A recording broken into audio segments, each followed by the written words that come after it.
This Week in Gaming! Welcome in, everybody. It is April 20th, 2026. I hope you're excited as I am. It is 420. Oh my goodness. What the heck is going on here? 420 plays. Yes, sir. Yes, sir. Unfortunately, I am over 1 year sober from marijuana, so I will not be partaking, but, you know, apparently it's legal in Germany, so Mo's gonna be getting high for all of us in chat today. We also, I looked up how much is legal in Germany, and this is how much you can legally carry in Germany. This is the legal limit in Germany. 25 grams. Just a little bit of weed is all that's legal over there. They're partying, it's crazy. So I found this out that it was legal in Germany because I looked up tags on Twitch. I was like, okay, what's hang on, this music's so fucking loud. The entire 420 page on Twitch is dominated by Germans. They're all getting fucking sloshed right now. Anyways, let's take a look at some wins and fails for this week. We got Sadistic Streamer, Helpful Hack, Dev Disaster, Parliament Politics, and Conserving Costs. I hope you guys are excited because the first one is a big one. We got a fail going to Pirate Software for getting a streamer banned for doing an impression. Bitchless virgin Pirate Software called his daddy at Blizzard to have Twitch streamer Infinium banned for doing an extremely accurate impression. Is what someone would say if they want to be sued by Pirate Software. I would never say that. I'm just saying that's what you would say if you wanted to be sued by this bitchless virgin. By this bitchless virgin's dad. All right. Anyways, we're bringing beers back, by the way. Today we're... I clipped all my fingernails, so I can't actually open it. We have a Massive Gravity by Eclectic Brewing. This thing is dangerous. It is 10% ABV, which is like 3 times the normal alcohol content of a beer. I'm gonna go to the fucking moon, dude. It's like a space-themed brewing company, so amazing space. Yeah, so they have Massive Gravity, which I'm drinking now. They have Stardust. They have or I know it's called Space Dust. They have like a few others. They're actually pretty cool. It's a local brand, I think, to Portland. But yeah, they're all like space-themed. Very cool. Recommend it if you're ever in like the Portland area. Portland just has great beer in general, like unmatched by anyone. Anyways, back to this. Streamer I'm Fetus received a 7-day suspension for doing a bit in the Burt Peanuts Rust server where he did an impression of the aforementioned ex-Blizzard employee. While it isn't confirmed whether Pirate himself pulled some strings to cause this, it is confirmed that he encouraged his fans to brigade the streamer with false reports. And here's a video of the the impression in question. So that same bush 3 different times. Just before I go there, I just want to remind you that I did used to work at Blizzard, and I did breastfeed until age 16, and that's why I'm so smart and superior to everybody else. Just wondering. Is that why you left your friends in the World of Warcraft match? Do you see my mana? What am I supposed to do for you? Just kill the masters. Thank God this video has lyrics. Welcome in, Kezi. That's it. All right, now, if you had to take a guess, this is a bit of a riddle, okay? And I need you to pick correctly. And there's going to be a massive, massive reward if you can. What is Dr. Disrespect's favorite Rust monument? Mining outpost. The playground. Mining outpost because there's lots of miners. All right, you win. I got it right. Come on over and open your loot crate. Now, I need a little help from you, okay? Now, somebody Zen, open can you up... have lyrics on screen, please? Or give me a sign language?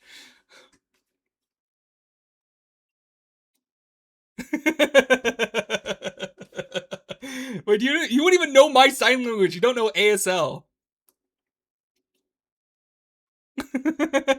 I'm sure he said something nice.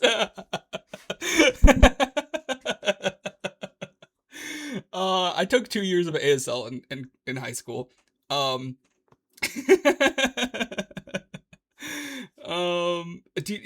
wish I did have subtitles. I saw Stefan has a plugin that gives him subtitles.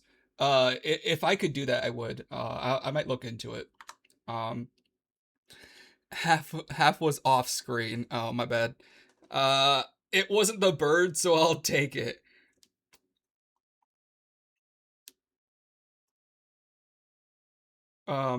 Wait, how do you say or? I think it's like, I forgot. But I have a name sign. Uh, it's it's just this. It's an A, but it's supposed to be it's for photography. I got knock knock telephone and potential blowjob. Anyways, oh my gosh, it's getting off the rails. Oh no, I just gave Mo a new meme, didn't I? I should have been smiling while doing it too. Just a...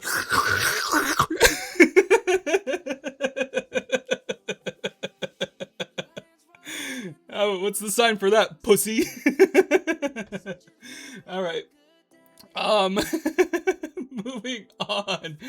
We actually have more to this. So there was actually, so I mentioned that it's been proven that he was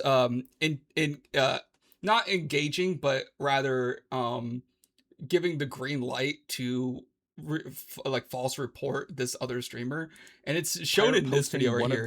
These are this actual Discord. So it started with him posting a video of one of the I'm Fetus clips of I'm Fetus doing the pirate thing, and he's saying, "This is why we have dozens of people crashing the stream saying I'm playing Rust." Some of his other community members are also, you know, messaging and stuff during it. I'll read through some of them as Pirate replies to them. He continues on, I don't even know this guy, and he's supposed to be an ambassador for... He's gonna get banned for doing an impression. For Twitch. He's been doing it all week. Sub goals for it. Tons of clips. It's fucking weird. That was Someone replies, so report Kieran them to off Twitch. screen. It makes no sense. And Twitch Yeah, is okay with that? Is that something you can contact your partner manager about? I bet.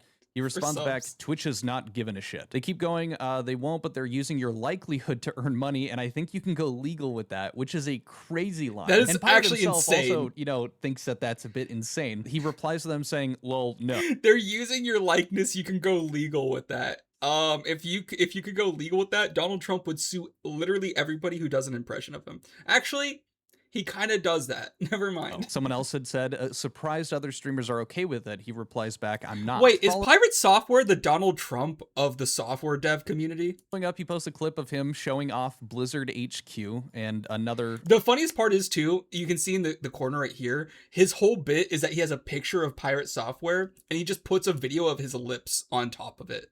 That's like all he's doing. It's post here from Twitch clips.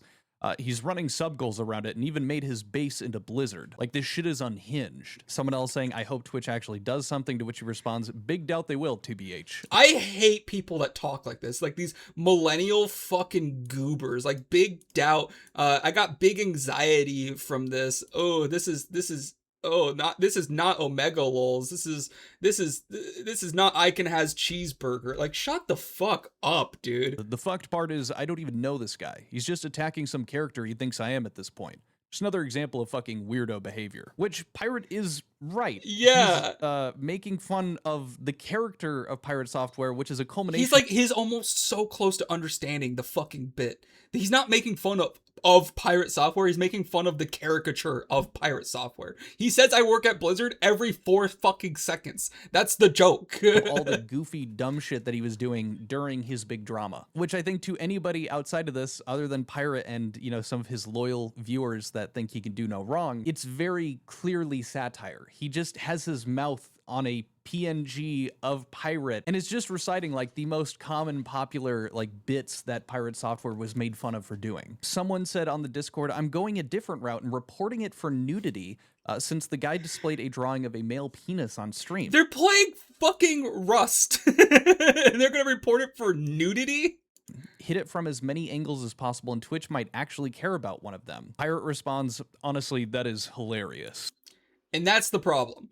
People were in his Discord saying that they're reporting it. They're trying to get it taken down with whatever they can get it for. And he's encouraging it. He's like, that's hilarious. He's not saying, hey guys, don't false report anybody. That's not cool. He's like, based. Sure, you just forgot to type "Stay Frosty" at the end.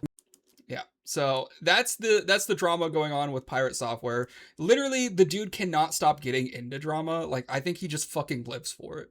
Like, he's just one of the worst people, I think, in this community, specifically like the game dev community. Like, it's funny too, because I wouldn't say I looked up to him, but when I entered the game dev space, I liked that someone like Pirate Software was so popular, because it showed me that there was like an audience in this community. Why is my fucking white balance going crazy? Unfortunately, like, he's just such an egotistical asshole. I can't stand it. I've actually thought about it. Like I've still, like, in the past wanted to, like, you know, potentially work up to his level and, like, you know, do content with him. But, like, I think even if I was at Pirate Software's level, I'm not saying like I am, like, I know he's way more popular than I am. I wouldn't want to associate myself with him at all. I wouldn't want anything to do with this guy. The only thing I know in ASL is shithead and N light. You know what? I don't want to know those two. That's crazy. Anyways, that's the drama. That's all I got to say about that. I'm sure we'll talk about Pirate Software again. I think one of my most viewed videos was talking about Pirate Software, which is crazy. That was like one of the first VODs I posted of This Week in Gaming. It got like 1,000 views just because I was talking about the Pirate Software mage incident. Again, Pirate Software is like not objectively a bad guy. He hasn't done anything wrong. He just has like poor qualities that make him like insufferable to be around or to like be associated with. And I don't know, like, he'll never admit he's wrong about anything. That's like the one thing I really don't like. You know, I'm wrong about a lot of things. I might even be wrong about Pirate Software. Maybe he's an amazing guy. Maybe I get to know him and I'm like, damn, I like this, like one of my favorite people in the world. Who knows? But I have that ability to change my mind about things, and I've never seen him display that. I've never seen him have any sort of nuance or like or change of opinion. It's so annoying. Anyways, moving on to a win, going to Rockstar hack spike stock. Hacker group Shiny Hunters threatened Take-Two Interactive with leaking information regarding GTA 5 if they don't pay up. After refusing, financial information on GTA 5 was leaked. It revealed that the game makes a staggering $500 million annually, mostly from shark cards. Following this reveal, Take-Two stock skyrocketed, adding another $1 billion of value to the company. Are we so for real? It's crazy too, because this game is like 13 years old, and they're still making over $1 million a month. It's $1 million a day. A day, dude. It's actually insane. Every 2 years they make $1 billion off of a dead online game. Could you imagine how much money GTA 6 is going to make? And it's crazy too, because GTA has captured not only like some of the more you know, some of the more like less casual audience, like more the I don't want to say professional, because there's like no professional GTA scene, but they have both like pros and commons. They have both pros and casuals playing this game, and that's why it does so well. It's very strong in the casual demographic, but it's also played by a lot of like actual gamers. And here you can see their stock. It went up 7% in the last 5 days, gaining a total of 14 points. It's ridiculous. On the thumbnail, look Markiplier, but a drug user. The last, oh, you're talking about, yeah, that does look like drug dealer Markiplier. I was looking at that and I was like, they chose the worst fucking image for this guy. They did do him a little dirty there. Anyways, moving on to our next fail. going to game devs are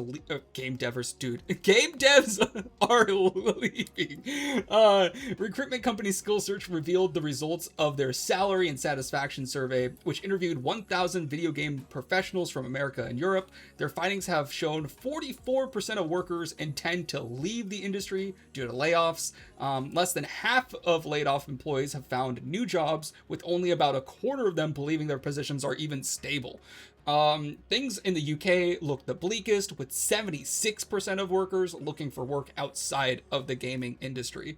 So it's not looking good. It's looking like people, we've talked a lot about the talent that's being, fired from these studios, and it looks like they're not even looking into, working in the gaming industry anymore. A lot of people who are getting fired are just like saying, fuck it, I'm not going to be a game developer. I'm going to go work at an AI company or something and make some real money. And it's a shame. It's a shame because we're probably losing like permanently, like really great game developers. And I don't know. I don't know how this shakes up. I think it's a good thing too. It kind of weeds out some of the people that that are looking for the jobs. I guess it's a kind of a good thing because there's less competition in the sense that there's less people looking for these game development jobs. But it's also kind of telling that I think it was 27% of people feel stable in the new jobs that they found. So out of all the people who found jobs since being laid off within this, these past 2 years, only 27% of them even think that their job is stable, like indicating that they think they might be laid off again. And that just sucks. That's this cylindrical. What the fuck's the word I'm looking for? Cyclical is the right word. I said it right the first time. This cyclical cycle of of being fired, then hired, then fired, then hired, and fired, and hired, and just like going from studio to studio and just like rinse and repeating is so toxic for these workers. It's not like that in any other industry. There's no other industry that you can go into where you expect to be fired after you finish making your product. Like you work at Nvidia, you're developing the next, GPU. You don't expect to be fired when the fucking thing releases. It's just not normal. It's not stable. It's not safe. More than anything, people looking for jobs want to be picturing themselves, 5-10 years in the future at their job. I worked at my job for 5 years. I could easily imagine another 5-10 years. I could be there in 10 years from now. I could be 36 and I could still be working there. That's like genuinely a possibility. If I was working in the gaming industry, I wouldn't know. If I worked at Blizzard right now, with my father, and my ferrets, I wouldn't know if I was going to be fired or not in the future. I wouldn't feel stable. You know what? I'm gonna put Godot games on my website so you guys can try them. That's cool. Can you do that? Because I know Unity, you can make games on like web browsers. I didn't know you could do that with Godot. Anyways, kind of concerned about this. It's like a good thing and a bad thing. It's a good thing because there's less competition for some of the people looking for jobs. It's a bad thing because the market's so bad that people are just not even looking in general. Kind of an issue. I guess it's good because it's not bad for everybody. It's bad because it's bad for most people. Moving on to the next slide. Let's go to a win. I think we're kind of sick of talking about people getting laid off. Oh. I'm not usually in any of these committees, but I thought to come for the side quest. It is dangerous to go alone into the digital future without clear consumer protections, and I don't want to set the world on fire, but the truth is that the way we own media has shifted into something that's very sus. Too often, citizens buy a game only to find out that the cake is a lie. You buy a game you hope to cherish for years, but then one day it's suddenly gone. You think, shit, here we go again. When a publisher pulls the plug, we realize that our princess is in another castle. Our libraries are emptied. It's like we've died of dysentery. As we've heard, currently players are forced to see the purchases that they made completely vanish. We should not have to endure and survive a marketplace where our purchases, which are often masterpieces and they bring so much joy, are treated as disposable. We cannot allow digital preservation to take an arrow to the knee. So a petition was started to address all of these issues, and it is super effective. Let us therefore congratulate over 1 million citizens who signed it with one clear message to the EU. Don't be sorry, be better. It's time to finish the fight. We must ensure that even when companies move on, the virtual worlds we paid for remain still alive.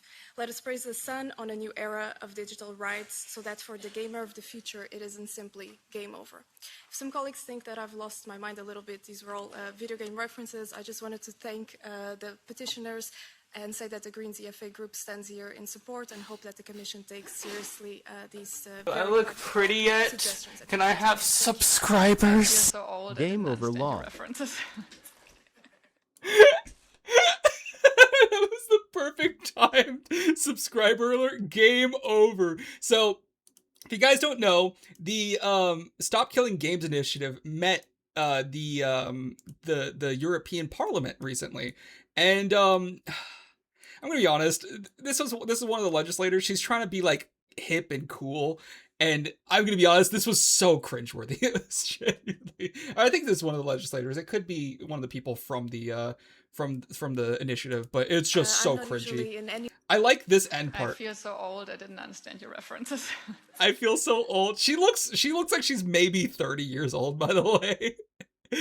So she was born during some of these references, but yeah, honestly, I got all of them, and they're not even worth getting. Like, this is so cringy. Like, like we got to make sure that the initiative doesn't take an arrow to the knee. We got to finish the fight. We gotta make sure the cake isn't a lie. It's like, oh my god, oh my goodness, oh my goodness. You're not on my team. You're not on my team.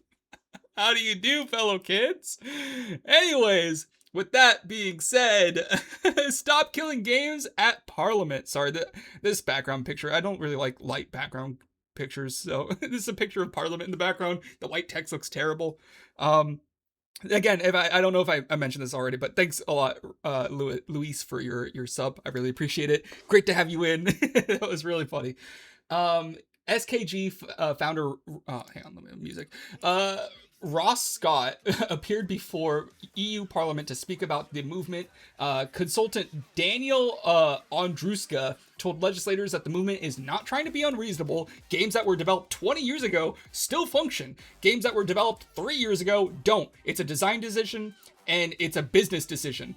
And he's so right. Like, that's the whole purpose of this Stop Killing Games initiative, is that there are things that work from years ago that don't today. It's intentional. It's not like we have worse technology today.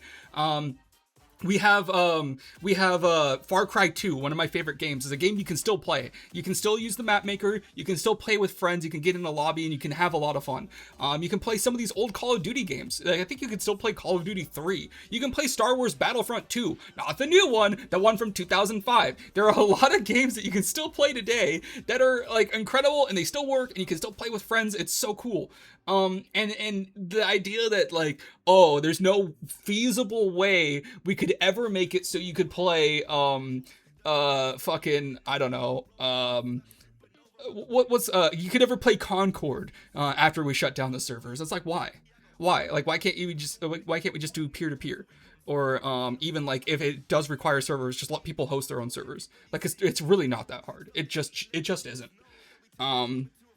It's more of like a protection of their intellectual property. They just want to sit on it. They just want to like make sure that they can only control who can use it. It's stupid.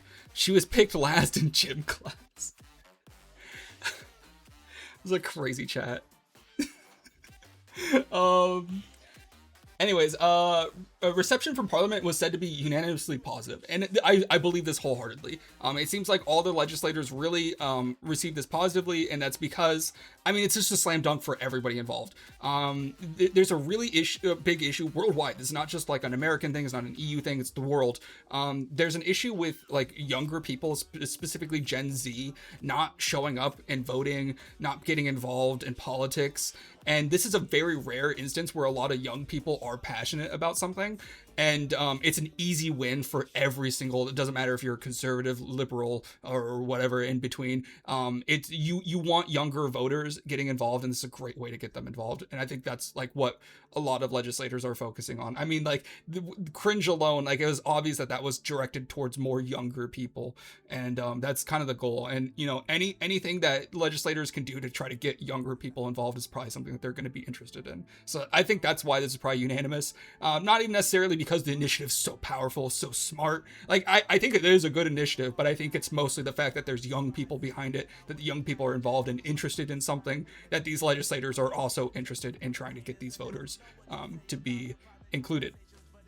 So yeah, I think this is a win all around. I think it's really cool. I like seeing things like this, and it's kind of proof of concept when it comes to like young voters. You know, the Gen Z has a lot of power that I don't think we've really tapped into yet. We don't really show up to polls. We don't really show up to vote as much. We kind of let boomers run the country, at least in America. I guess that's more anecdotal. I don't know if it's exactly the same in Europe, but I imagine it's probably pretty similar. And I would love to see young people push forward more things like this, things that people care about, and make you know, consumer products better. Maybe not even just consumer products, but just like government agencies and you know, programs as well. Anyways, moving on. I thought that was a win. Let's go to a fail. Going to COD on Game Pass chopping block. Sorry, that's kind of a weird sentence. Call of Duty on the Game Pass chopping block. As Microsoft continues to burn through money and looks at cost-saving measures, Windows Central editor Jez Corden claims the company may be considering removing Call of Duty from the Xbox Game Pass. Game Pass has disrupted Call of Duty's business model in a pretty negative way, he said, in regards to the conflict between the scope of the game and the subscription model. With revenue being distributed to studios based on player engagement on Game Pass, Call of Duty may be getting a larger share while also losing the bulk of their sales. So it's like a double fail. So they're taking money from these other developers that would be publishing on Game Pass, making that much less lucrative for them. And they're losing money because they would be making more from the sales anyway. So it's just a fail. It sucks. And data miners have also found that more tiers for high-end games may be planned by Microsoft. So Microsoft, instead of just removing Call of Duty, they might make like a special tier. It's like a $60 tier and you get Call of Duty on it, maybe. That could be a potential in the future. It's hard to say. That being said, this seems to be in line with what I've been seeing. I've also been hearing rumors about Expedition 33 being removed, but I haven't seen anything concrete about that yet. But it looks like Game Pass in particular is a hot topic within Microsoft internally.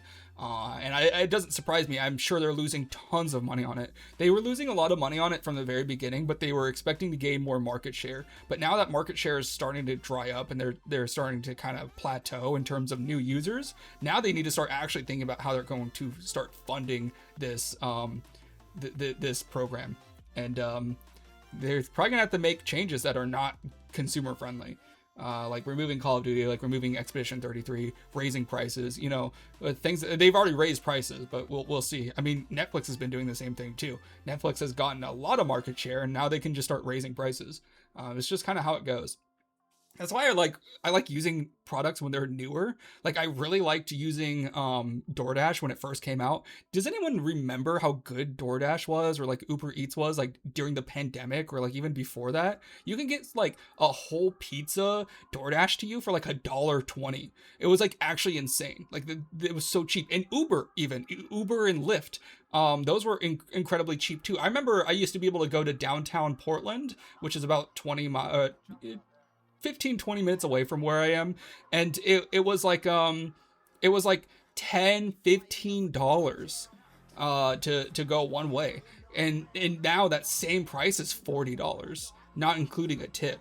And it's just, there's this consistent process where like they have a lot of investor capital on like these new startups, and the prices for the service are cheap, and once they start hitting a peak of users, they start increasing the prices. And it just seems to be a consistent thing, and I'm kind of sick of using like these end game subscription services where they're really expensive, and it's just stupid. I mean, I'm getting there with Adobe Photoshop as well. Photoshop has gotten really expensive for the subscription, and it's like I would rather just own it. So I'm probably going to be ending my usage of Photoshop pretty soon. I can't do it anymore. I've heard a lot of people have been saying Canva. Everyone's saying Canva. I'm probably going to switch over to that. Moving on, I think that's all we have to say about that. That is kind of a quick one. That's the last fail we have. So let's go into our first story of the week. Assassin's Creed Black Flag. Tom Henderson from Insider Gaming has revealed Assassin's Creed Black Flag Resynced will be releasing July 9th, 2026. This will be a remake of the beloved Black Flag game. The game has yet to be revealed by Ubisoft, but the media and content creators were shown a 30-minute presentation of the game. So there's footage out there that people have seen. It was actually supposed to be announced on the 16th, but they never did it. So I don't know what's going on. I don't know if there's like if they're concerned with what they were going to show. I guess we'll find out.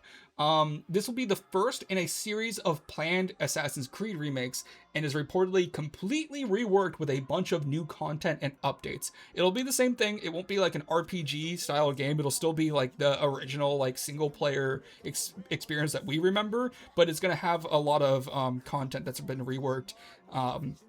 So I guess we'll see what that means. Hopefully it's still faithful to like what people liked about it. I mean, the game's an easy W. Like I think I've actually never played Black Flag. Okay, that's a lie. I played it for about 10 minutes on PS Plus, and then I never picked it up again because I don't really play my PlayStation a lot. But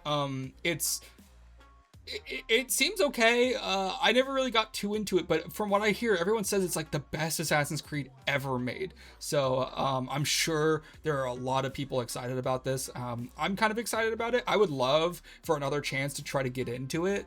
Especially like I find that generally when I hear a lot of people like something, I tend to like it as well. It's not that I'm just like a basic bitch that follows the same thing everyone else follows. It's like, you know, generally people like good things. It's not a mystery. So if a lot of people like something, I'll probably like it too. So I want to try it, is what I'm trying to say. Anyways, moving on to our next story. Ashes of Creation spending reveal. This one was funny. This one was awesome. After the sudden collapse of Ashes of Creation, many fans were left wondering what happened, as the game had been wildly successful with a Kickstarter and strong player count to back it up. It is now being alleged that studio founder Steven Sheriff had diverted millions of dollars to his own personal use. YouTuber Nefast QS has leaked that he claims what he claims is the full financial ledger from 2015 to 2026. And the leak shows that a total of $12 million were spent on video games, trading cards, a private chef, and a bunch of other crap. Sheriff has since denied the claims and threatened legal action. So, you know, with the threat of being sued, let's take a look at the ledger itself. Let's look at the ledger. All right. Holy cow, I don't even know what. So these are euros, I'm assuming. Wow. There's a lot of stuff. Oh my goodness. Oh my sweet baby Jesus. Holy cow. Okay.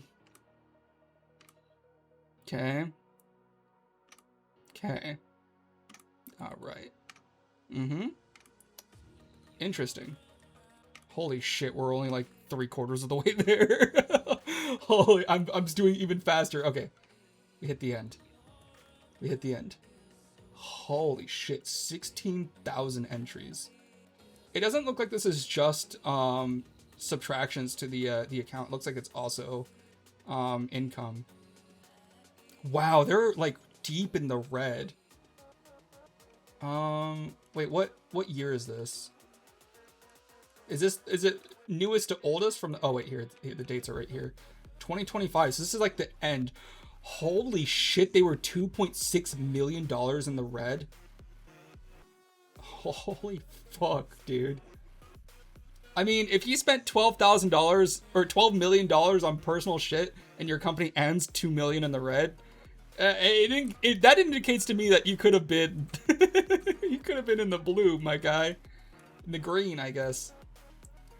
Holy shit. Yeah, you can see their income has dropped a... Was that $1 billion? Oh, no, okay, that's $1 million. The decimal point psyched me out. Psych. All right, let's go back to the top. So this is 2015. All right, professional fees, salary, staff. They're $1,200 on salaries. It's not very much. All right, let's look at the largest expenditures. Can we sort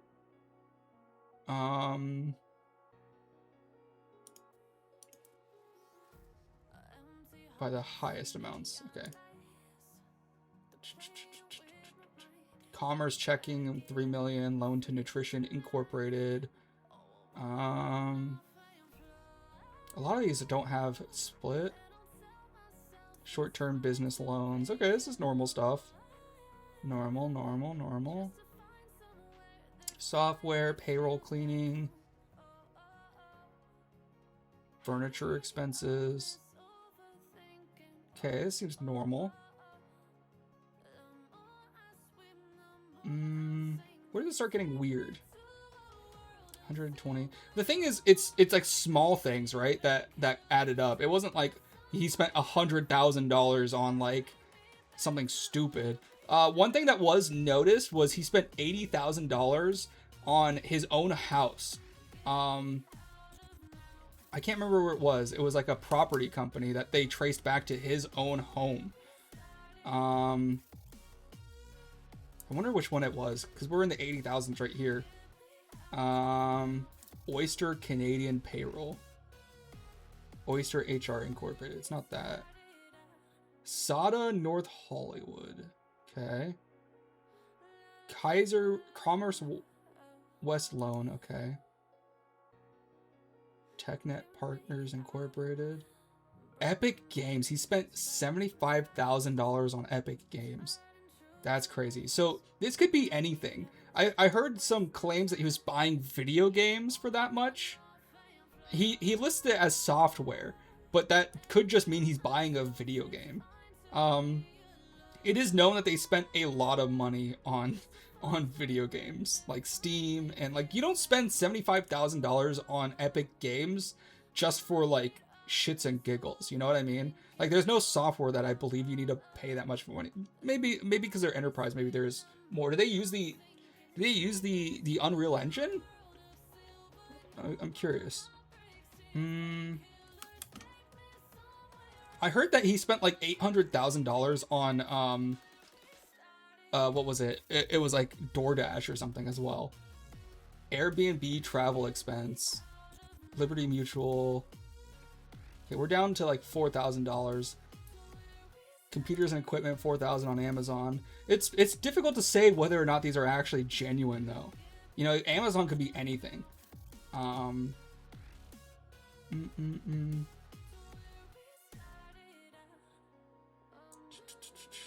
This is not as exciting as I should have pre-looked at this, because I was expecting crazier shit. He's paid himself salaries of $3,700 every month in 2017. $4,000 to Adobe is insane.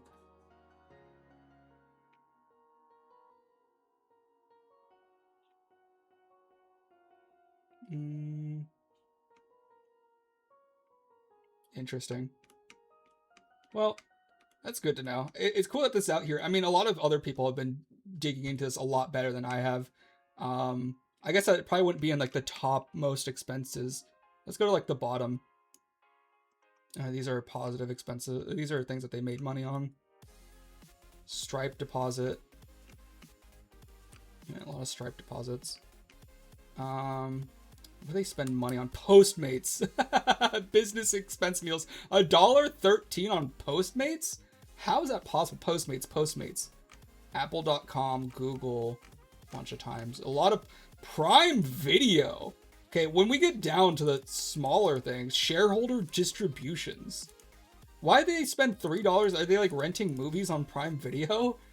What the fuck?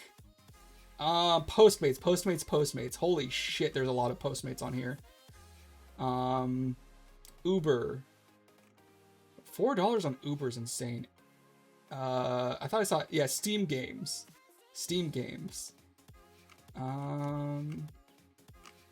Interesting. Okay, let's go a little bit higher. Let's go to like 10. Notable deposits.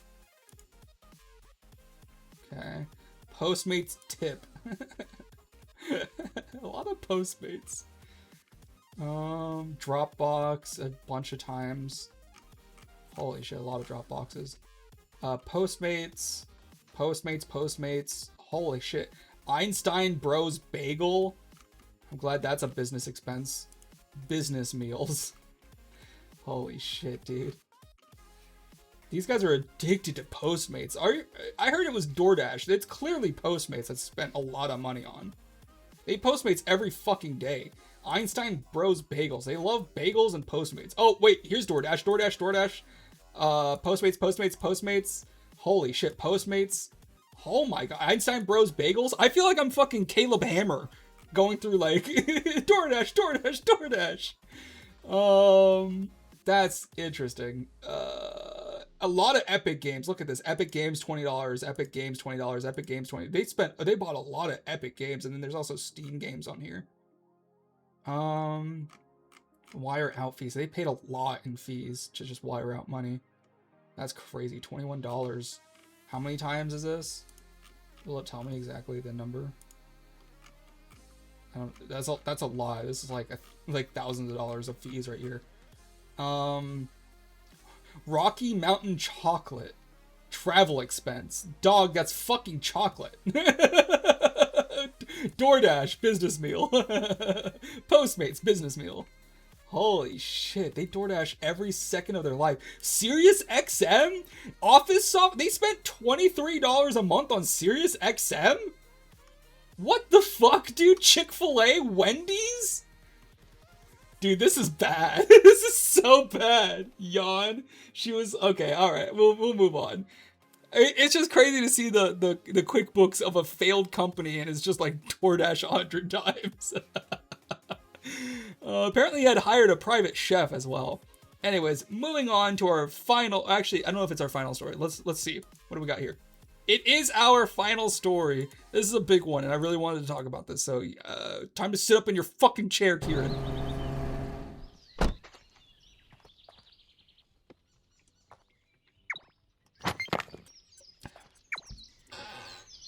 This might change your life, genuinely. This is a huge thing that I discovered. You might even already know about it. I don't know how I had no idea this was happening. Shit, it's my nagging wife. Pulls up his phone. I'm sorry, my webcam was covering it.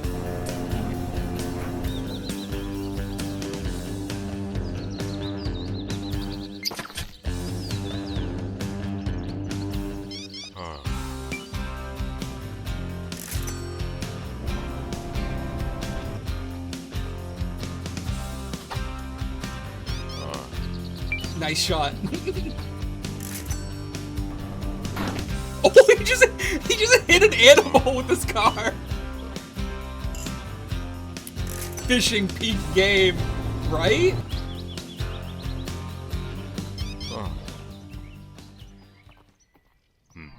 Residents are advised to avoid entering the forest. Oh, what the fuck?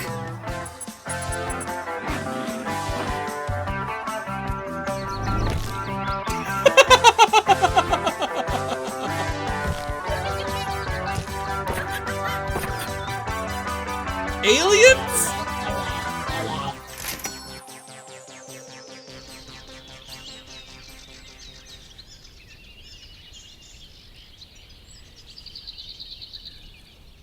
All right. Now, why did I show you My Summer Cottage? A video that was posted 2 years ago, by the way. Why would I show you that? Well, this is actually not just a game. This was made inside of another game called S&box. S&box is the newest upcoming game by Face Punch Studios, the developer behind Garry's Mod and Rust.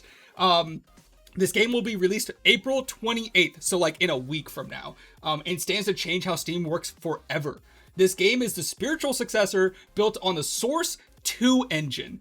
Unlike its predecessor, this game will empower users to make entire games built directly using C#. Okay, so imagine Garry's Mod on, instead of the Source 1 engine, the Source 2 engine, and you can use C# like a fucking game engine. This game will act more like a game engine powered by Source 2 and will only cost $20. Thank you for following. I really appreciate it. Inventory chest. And this game will work like a Source 2 powered engine for only $20 while being completely open source, meaning you can adjust it, you can work on it and change it. Something like this may not only change how Steam may not only change Steam, but indie development as a whole. And here's the post right here, or the Steam page for it. Our spiritual successor, Gary's Mod. This is a game creation platform on the Source 2 engine. Play, create, and share games, explore community creations, and experience endless sandbox fun with powerful modern tools. This is a big deal because unlike Source 1, which is pretty open source, like you can make games on Source 1, you can't do that for Source 2. There's only a few games that even exist that use Source 2, and that's like Dota, CS2, what else? Half-Life Alyx. Those are the only 3 games that exist on Source 2, and now it's coming readily available to everybody through this game. The biggest part is nice balls. Thank you so much, inventory. Just sheesh. Welcome in, dude. When is the drift coming out? We'll take a look at that in a bit, but let's talk about S&box. Here's a quote from Gary Newman, the creator of Gary's Mod and Facepunch. He says, holy fucking shit. Okay, that's getting muted. All right, cool. We signed a new license with Valve this week, allowing us to allow people to export their games from S&box's editor and ship them as standalone games on Steam, completely royalty free. Do you guys understand what he just said there? You can make a Source 2 engine game and just publish it directly to Steam. This has been a bit of a complicated journey, but with a lot of reassurance and compromises, we got there. We still have work to do on our end. We need to create a license between Facepunch and the people shipping games, then double and triple check everything is legit. But I wanted to share this progress with the community so they know that Valve did the bizzo. Cartoon Cat is behind text. Yeah. Yep, he's lurking. He's lurking. Anyways, this is a big deal because the impact of this could change everything forever. My Summer Cottage, the game that you saw at the beginning, and the winner of Facepunch's S&box developer contest will be the first game shipped using this license. That game that you saw is going to be a full standalone game built off of S&box. This will be a huge change for Steam, as not only will developers now have access to the Source 2 engine, but they will have a direct pipeline to the entire platform for publishing. This can go one of 2 ways: a golden age of indie content being attainable by all, or the start of Low Everett Slop taking over the massive platform. Either way, the impact will be massive. And you know what? The first thing I wanted to do is I want to make my own Counter-Strike in the Source 2 engine, but with like destruction. That would be so cool. Bro, image shocked. Steam about to become shit show. Steam equals new Roblox. Yeah, a lot of people have called this the new Roblox.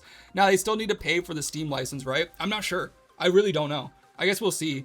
It's possible that they might have an easier, pathway forward. I have no idea how this will look or what it'll do. But it's still not fully finished. If you actually go to the S&box Steam page, you'll actually see it. Check this out.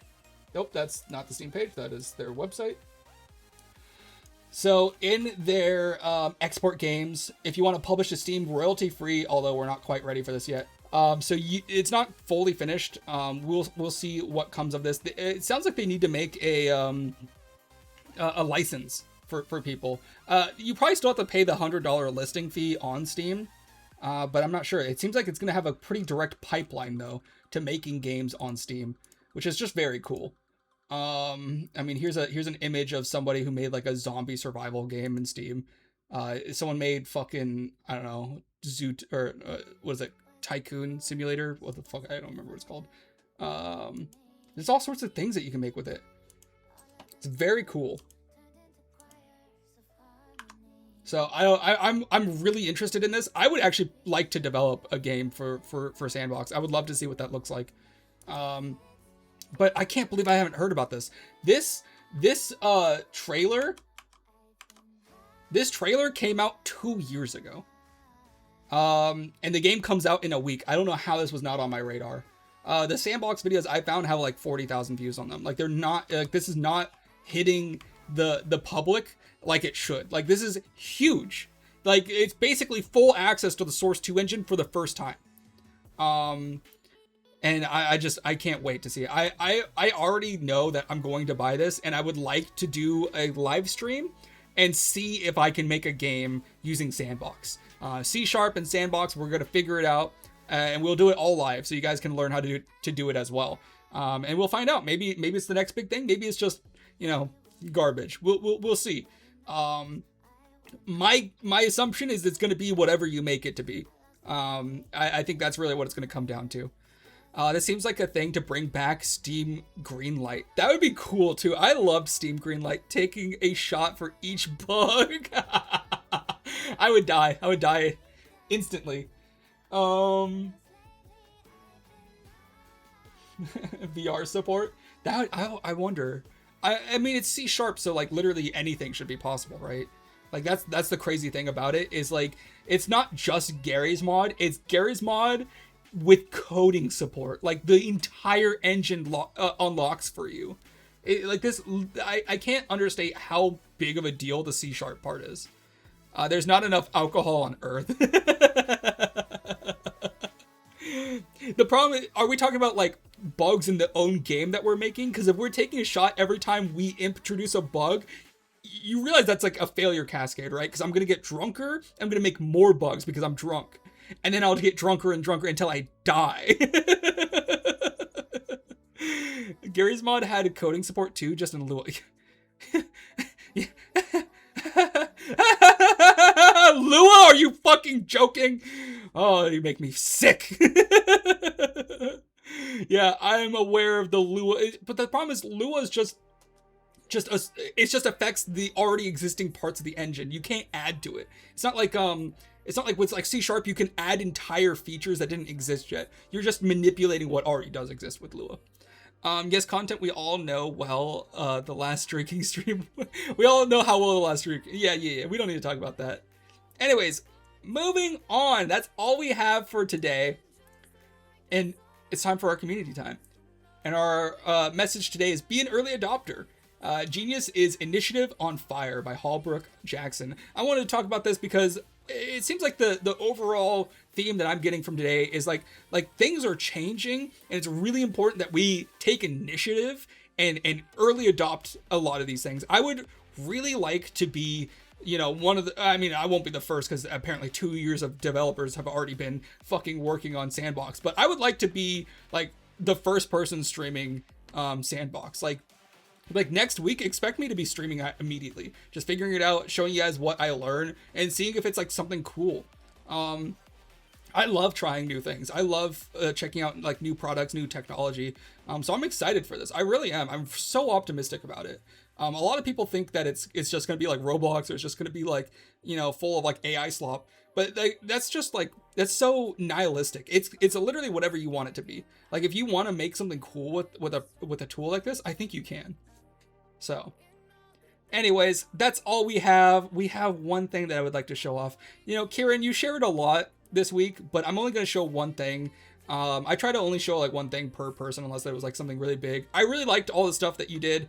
You guys can check it out in the share your work section on our Discord, link down below if you would like to see more, or you can even share your own things and be featured here at the end of every week. But there's one thing that I really been busy, what can I say? And there's nothing wrong with that, but there's just one thing in particular that I really do want to show, and it's the Adrift trailer.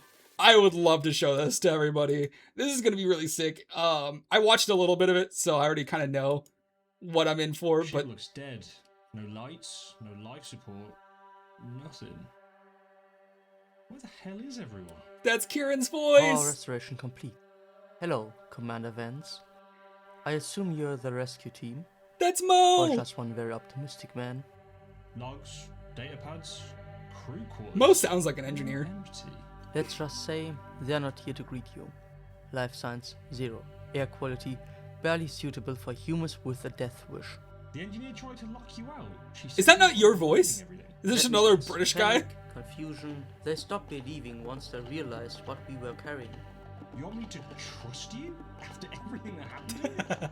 Nothing about this was simple. That's sick. I like the music. Where'd you get the music from? I'm cringing so hard. Yeah, I'm really glad my voice isn't in here because the voice is... Hearing your own voice, it hurts. The old Project Luna music. Oh, that's sick. Dude, this is so tight. Out soon. So when am I getting my key? When am I getting my key to play this? That's sick. And this is for school, right? This is for your uni. It's like your final. I'm excited to see how this goes. Same. I have your key. If you want to play it, send it. Send it right now. I had to hear it for 3 hours when recording.